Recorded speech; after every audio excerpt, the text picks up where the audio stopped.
Heather?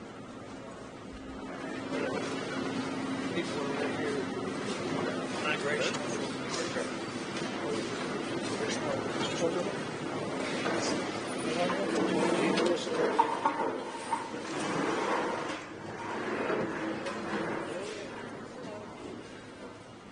Thank you very much. Thank you very much, everybody. Please. Hi, Virginia.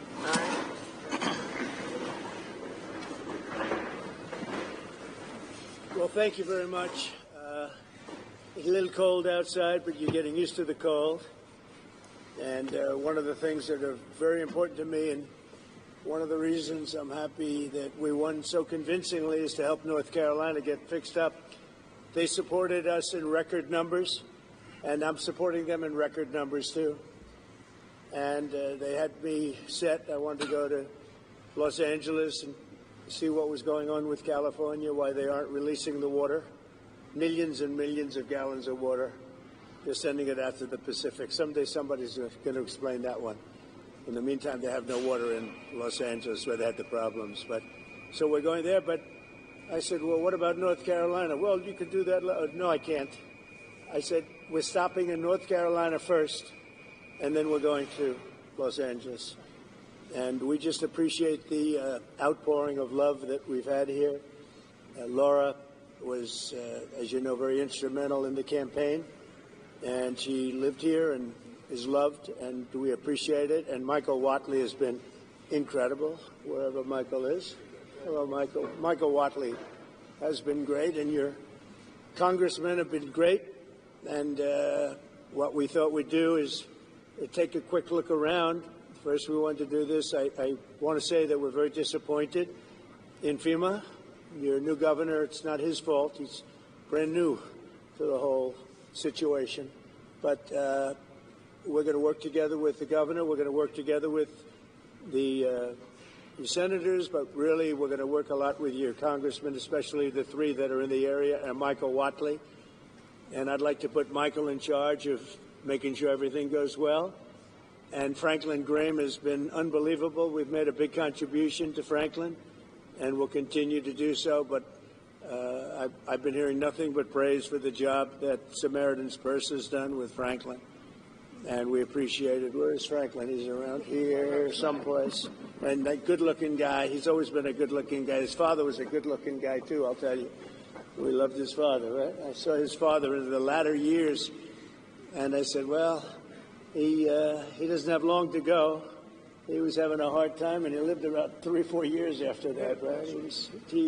He was they say it was good stock. He had the ultimate good stock. But I want to thank you, Franklin. You've been fantastic here, and everywhere he goes, he's always the first one I see. People don't realize it, how good it is. A lot of people, they go, well, maybe it's for the people that he's got, and you guys know because you're here, but the people that he's got have done amazing work. So I just want to thank everybody. We're going to get over and take a look. We'll say a few words. I do want to introduce some of the people that we have. And our First Lady, we'll start with our First Lady. She wanted to be here because of North Carolina. And then I said, well, you can do that, but you're going to have to come to California, too. And she said, that's okay. And we got to fix that one up, too. You ever see anything like that one? It's who would have thought that could have happened? So, Governor Josh Stein, thank you very much. We appreciate it. And we're going to have a very long and good relationship. Representatives, maybe stand up, if you would, so the press can see. Representatives Chuck Edwards. Chuck, thank you. Thank you, Chuck. Tim Moore. Virginia, you know Virginia Fox, a legend. She is such a powerful woman. Pat Harrigan. Pat, thank you very much. Your Agriculture Commissioner, who I hear is excellent, Steve Troxler. Steve, thank you very much. Good job, Steve. You got plenty to do, right? Huh? More than you ever thought. North Carolina Speaker Dustin Hall. Thank you, Dustin. Thanks, Dustin. Very good. House Majority Leader Brendan Jones. Brendan, thank you very much. We're making progress, Brendan. State Representatives Dudley Green, Carl Gillespie. Thank you very much, fellas. Good. Good. Thank you very much. State Senators Kevin Corbin, Warren Daniel. Thank you. Thank you very much, Kevin, Warren. And County Commissioner Jennifer Best. Thank you, Jennifer. Thank you. So Hurricane Helene was one of the worst natural disasters in American history. It was far worse than it was even billed. I have never seen such water damage. It was largely water damage, wind damage, but water damage nobody's ever seen. I've been here, as you know, numerous times, but now I'm here in a position where we can do something, meaning I've been in office for 4 days, and I wanted to come sooner, but actually they had a little problem with getting logistically in here, but I would have been here even sooner. 104 North Carolinians have lost their lives. Is that now a fairly firm number, or are they still finding people? You know, what do you think? They're still finding people? Pretty much okay? It's a lot of people. 104 people lost their lives. 73,000 homes were severely damaged or destroyed. And I'll tell you, I've been to a lot of them, and this was like lots of hurricanes in one. I've never seen such damage done by water. And the water came, it was violent, and it left, and there was like nothing left. It's really pretty amazing. At one point, half of the emergency calls to FEMA went unanswered. That's real bad. FEMA was not doing their job. The city of Asheville went without running water for 2 months. A whistleblower testified that some FEMA employees refused to help people who displayed Trump signs on their property. I think that's true, isn't it? I read that. It's not nice. That's not too nice, is it? But whoever those property people were, thank you very much. Michael, is that true? That's not good, huh? About the property owners you put a Trump sign on and they wouldn't help? FEMA. Earlier this year, FEMA kicked 2,000 North Carolinians out of their temporary housing into below freezing temperatures. What was that all about? You know about that? What happened? Tell me. We had an incompetent administration under Biden, and we had a disaster, and we call it the disaster after the disaster. That was the FEMA response. You had nothing but disaster since then. It doesn't matter at this point. Biden did a bad job. Some residents still don't have hot water, drinking water, or anything else, and many of them don't have quarters. They don't have anything. They got a stipend for what they lost, and we're going to take care of it. This is totally unacceptable, and I'll be taking strong action to get North Carolina the support that you need to quickly recover and rebuild. We're working on it very hard, and I think if Michael Whatley does half as good a job for North Carolina as he did for my campaign, we'll be very happy. Him and Laura were a very powerful team. So you think you can handle it, Michael? I don't know. I'm not sure, Michael. I think this is maybe in many ways easier, okay? Maybe easier. But you're going to lead the team. Do you want to say who the congressmen are that you want to appoint? Do you want to introduce them? We have Virginia Fox and Chuck Edwards and Tim Moore, whose districts encompass the area. And they are the districts that were most severely impacted, right? You were affected then, Virginia? Yes, sir. Lost my own 5. Really? No. I'll also be signing an executive order to begin the process of fundamentally reforming and overhauling FEMA, or maybe getting rid of FEMA. I think, frankly, FEMA is not good. I think when you have a problem like this, I think you want to go and, whether it's a Democrat or Republican governor, you want to use your state to fix it and not waste time calling FEMA, and then FEMA gets here and they don't know the area, they've never been to the area, and they want to give you rules that you've never heard about. They want to bring people that aren't as good as the people you already have. And FEMA's turned out to be a disaster. And you could go back a long way. You could go back to Louisiana. You could go back to some of the things that took place in Texas. It turns out to be the state that ends up doing the work. It just complicates it. I think we're going to recommend that FEMA go away. And we pay directly. We pay a percentage to the state.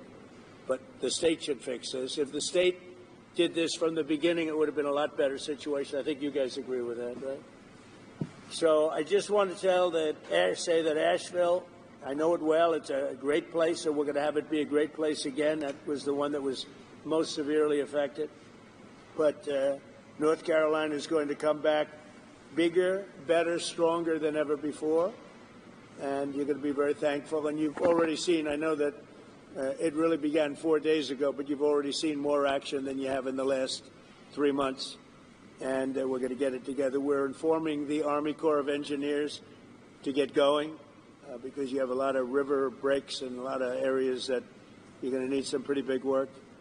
And they're on their way. They're going to be working much harder than they've been working in the past, and we're going to take care of it. Any questions from the press of any of the congressmen, governor, anybody? Sir, even signing an executive order on FEMA, getting rid of it. Can you say more about signing an executive order to get rid of FEMA, please? FEMA has been a very big disappointment. They cost a tremendous amount of money. It's very bureaucratic, and it's very slow. Other than that, we're very happy with them. Okay, and I think when there's a problem with the state, I think that problem should be taken care of by the state. That's what we have states for. They take care of problems. And a governor can handle something very quickly. You know, one of the things I've noticed, because I've been doing this for a while, and we had a pretty good FEMA, but I also noticed that when they come, they end up in arguments. They're fighting all the time over who does what. It's just not a good system. This system is so beautifully designed over 250 years approximately, you know, and we'll soon be celebrating the 250th year. It's going to be a very big celebration. But it's been designed very well, and we're going to leave it that way. When North Carolina, South Carolina, Florida, Tennessee, when everybody knows the governor of Tennessee, I think, everybody? Do you know everybody here, pretty much? I never thought of it, but you're right over the ridge. Right over the so you're here to help. That's great. The people in this region, including Tennessee, the people of Appalachia, are grateful that you are here and that you haven't forgotten it. And that there are other disasters, but this one was enormous for both North Carolina and Tennessee. So thank you. You know, I've seen a lot of disasters. And when I came here right after, the day after. And when I came here, I couldn't believe it, actually. I couldn't believe the damage. And I've seen a lot of them. This was more like a tornado than it was what we witnessed. So we're going to get it very much taken care of. Good job. That's nice that you came. And so you call it you're right over the ridge, right, Tennessee? Right over the ridge, yes. I like Tennessee, too. Let's see, where did I get more votes, Tennessee or North Carolina? I hate to tell you, North Carolina, it was Tennessee. There's one of the counties in this disaster that had 88% for you. So 88%, yeah. No, it's the people are just incredible people. Yeah. So, do you have any questions, press? President, you talked about conditions being placed on aid to California, voter ID, and the like. Are there any conditions that you're going to put on aid to North Carolina? We're going to do a lot for North Carolina. You know, they've been very slow. I don't know why it's been so bad. This has been one of the worst I've seen. Katrina, of course, you know, was something that obviously that was a long time ago. That was not good. But this has been very slow. I don't know if that was for political reasons because they lost the state. You know, Biden lost the state. Maybe he felt he doesn't care. Maybe there were other reasons. I don't know. But this has been very slow. By any standard, this has been very slow. And we're gonna make up for lost time. No conditions you're going to push for aid. Well, in California, I have a condition. In California, we want them to have voter ID so the people have a voice, because right now the people don't have a voice because you don't know who's voting, and it's very corrupt. And we also want them to release the water. If they released the water, they wouldn't have had a problem. If they released the water when I told them to, because I told them to do it 7 years ago, if they would have done it, you wouldn't have had the problem that you had. You might not have even had a fire. So, but here I don't have that. It's a different thing. You got hit by a storm. The people are incredible. They worked really well. Franklin was fantastic, and other groups. By the way, other groups came in that were also fantastic, and other states came in. Tennessee and a couple of others came in, and they really helped. That's the way it's supposed to be. No, this is a different kind of a thing. About what? Have you decided how much funding you would allocate for disaster relief? I have to see what it is. Are you disappointed that Senator Schiff hasn't joined you on this trip? It's reported he invited Senator Schiff to join you on this trip, and he was too busy. Are you disappointed? I don't know. I was told that Schiff was going to travel with us to California. I wasn't thrilled, to be honest with you. And I saw him last night on television. It looks like he got hit with a baseball bat or something. What happened to him? Something happened to him. It looked like he got hit. It looked like he got beat around. But I'll ask Caroline to find out what happened to him. No, if he wanted to come out, I would have done that. But I don't know. Somebody said that he wanted to come on the plane, but I think he's staying back for the votes. There's some pretty good votes going on. Yeah. President, what is your timeline for getting rid of FEMA? For this one. You just talked about possibly getting rid of FEMA. What timeline are you looking at, and how would you do that? Well, we're looking here. Here, you're talking about. To start, we're going to start immediately timeline. And to finish, it's going to be a period of time. You know, people are also rebuilding their houses. How long does it take to build a house, right? It takes some time. And I want them to build houses bigger, better, nicer than they had before, so they can have, at least they get something out of this disaster. This was a real disaster. No, timeline will be fast. In terms of infrastructure, I think very fast. I want to thank Elon, because Elon was able to get us communication systems, as you know, Starlink. We had no communication. The first day I got here, I was asked by one of the people, one of the really great representatives, professionals, that is there any way you could get Starlink here, because they had no communication whatsoever. And I called up Elon Musk, and he had, hundreds of units brought here, brought immediately. And it's hard to get. They couldn't get them before. And that made a lot of difference. I think it saved a lot of lives, actually. Yeah. Infrastructure-wise, we'll do it quickly. Sir, can you just talk about how long you think it might take to get rid of FEMA? What's the timeline on that? If we're going to roll it back. Yeah, I would say, look, as far as I'm concerned, I'm not really thinking about FEMA right now here.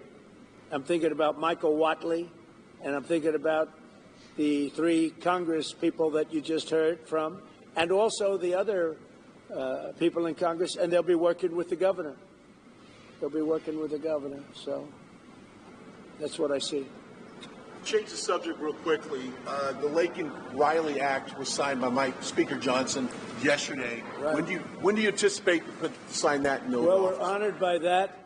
Laken Riley, I was there at the time, and we had a big meeting with the parents right after that horrible thing took place. And we have an act. You all know what that act represents.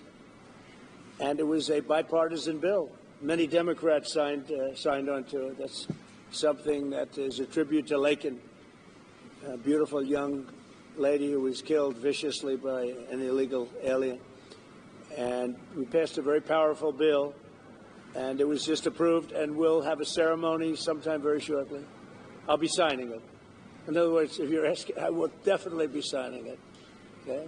Yeah. Mr. President, the security detail for Anthony Fauci was terminated last night, and I'm wondering if you have any comment on that. About what? The security detail for Anthony Fauci was terminated last night, sir. Do you have a comment? No, I think, when you work for government, at some point your security detail comes off. And, you can't have them forever. So I think it's very standard. If it would be for somebody else, you wouldn't be asking the question. The question is very fair.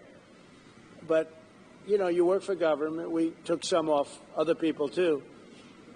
But you can't have a security detail for the rest of your life because you work for government. Yeah, we'll see what happens.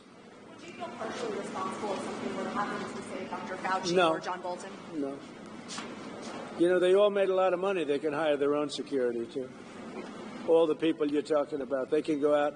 I can give them some good numbers of very good security people. They can hire their own security. They all made a lot of money.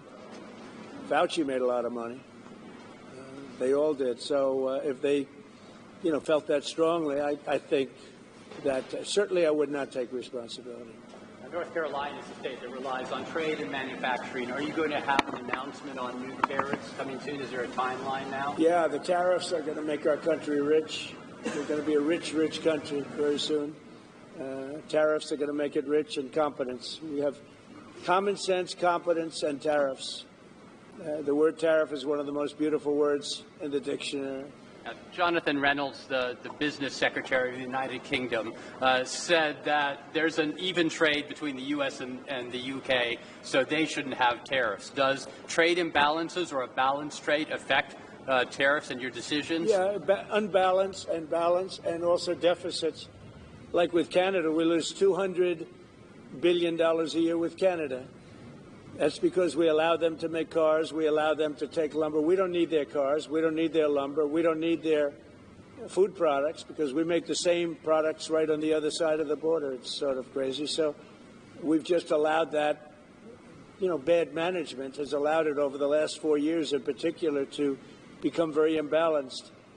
And I said I call him Governor Trudeau, but he's Prime Minister Trudeau when he was Prime Minister. I asked him, why would we do that? Why? And he was unable to give me an answer. He said, I don't know. And I said, do you think it's fair that we're paying $200 billion to keep Canada going? And what would happen, I asked him, what would happen if we didn't do that, if we didn't subsidize Canada? He said, we'd be a failed nation. And I said, then you should be a state.